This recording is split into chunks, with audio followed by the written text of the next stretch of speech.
శాతం మంది గిరిజనులే దాంట్లో నష్టపోయారా బాబు అంటే ఈవిడ ఒక సెలబ్రిటీ ట్యాగ్ ఉండేసరికి పొలోమంటూ రంగు పూసుకొని ఏదో మీడియా అనేసరికి రంగు పూసుకొని పండుకూతుల్లాగా వచ్చేసి అందరూ చాలామంది అదే ఎట్లా అంటే అక్కడ ఒక ఆయన బంజారా కమ్యూనిటీకి సంబంధించిన పెద్దలు పెట్టారు. అయ్యా బంజారా కమ్యూనిటీకి సంబంధించిన పెద్దలు మరి మీ దాంట్లోనే 80% వరకు మోసపోయిన వాళ్ళు ఉన్నారు.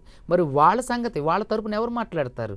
మరి విద్యార్థి నాయకులు ఉన్నారు, నా స్నేహితులు, నాకు బెస్ట్ ఫ్రెండ్స్ ఓయూలో ఏది ప్రెస్ మీట్ పెట్టిన వాళ్ళు బహిరంగంగా నన్ను హెచ్చరిస్తున్నారు. వాళ్ళకి కూడా నేను నిజంగా మీకు మనస్సాక్షి ఉంటే మీరు నిజంగా ధర్మం వైపు నిలబడితే మరి 80% వరకు ఉన్నటువంటి నష్టపోయిన గిరిజనులకి మీరు సమాధానం చెప్పాలి. ఈరోజు ఆవిడ సెలబ్రిటీ అనేసరికి రంగు పూసేసుకొని పౌడర్ వేసేసుకొని చక్కగా నీట్గా బొమ్మలు వచ్చినట్టు వచ్చి నోట్లో వచ్చినట్టు పిచ్చివాగుడు వాగడం కాదు, న్యాయం వైపు నిలబడాలి.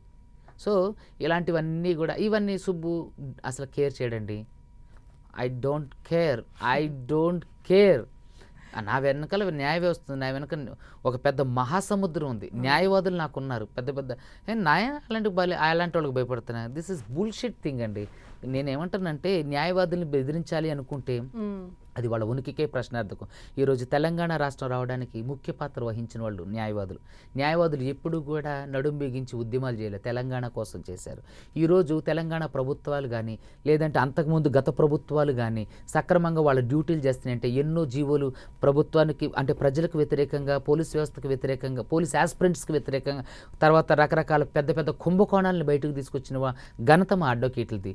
మీరా మా అడ్వకేట్ల గురించి మాట్లాడేది? సిగ్గుచేటు. ఫస్ట్ మీ వెనుకున్నటువంటి నలుపుని చూసుకున్న తర్వాత మీరు ప్రశ్నలేండి. నిజంగా రాములు నాయక్ గారు మాట్లాడేది చాలా జిగుప్సాకరం. మీరు ఒక బాధ్యత కలిగినటువంటి వ్యక్తిగా ఎలా మాట్లాడడం, నా దగ్గర బ్యాచ్ ఉన్నారు పంపిస్తా, వాళ్ళు ఎంక్వైరీ చేస్తా అంటే పోలీస్ వ్యవస్థ ఉన్నది దేనికి, మరి న్యాయ వ్యవస్థ ఉంది ఎందుకు? దయచేసి రాములు నాయక్ గారు ఇలా మాట్లాడడం అనేది అస్సలు సబబు కాదు. అసలు అడ్వకేట్కి ఎందుకు ఫోన్ చేస్తారు?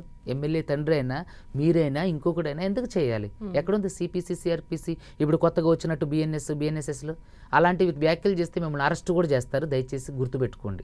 సార్ ఒకసారి కేసు విషయానికి వద్దాం. అంటే ఫైనల్గా అసలు ఈ మొత్తం వ్యవహారంలో అంటే ఇంతమంది పేర్లు వినిపిస్తున్నా కూడా హిమకాంత్ రెడ్డి పేరే ఎందుకని ప్రధానంగా వినిపిస్తోంది? అసలు ఈ కంపెనీ ఎవరి పేరు మీద రిజిస్టర్ అయ్యింది? ఇందులో పార్ట్నర్స్ ఎవరు? ఏమండి, హిమకాంత్ రెడ్డి ఒక బాధితుడు, మీకు చెప్పారు. తన దగ్గర అన్ని ఆధారాలు ఉన్నాయి.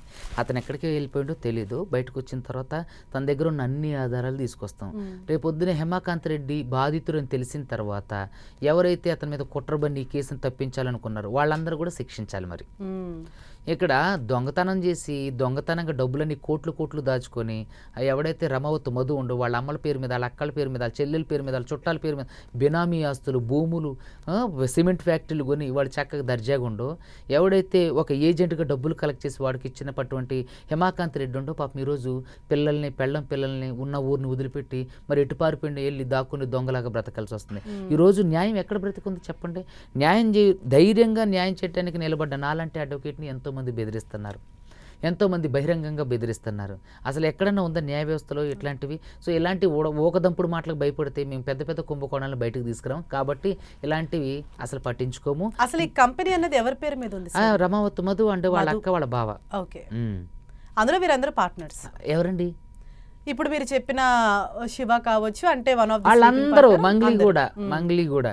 సో ఎక్కడికి వెళ్ళినాయి? మంగ్లీ గారు భయపోయేందుకు ఒక 6 నెలలు కాల్ లిస్ట్ మంగ్లీ గారు దీనికంటే ముందు ఒక 6 నెలలు కాల్ లిస్ట్ తీస్తే అంత జాతకం అంతా బయటపడుతుంది. Right, bank account details call list తీస్తే మంగ్లీ గారు తప్పు చేయలేదని బయటపడుతుంది.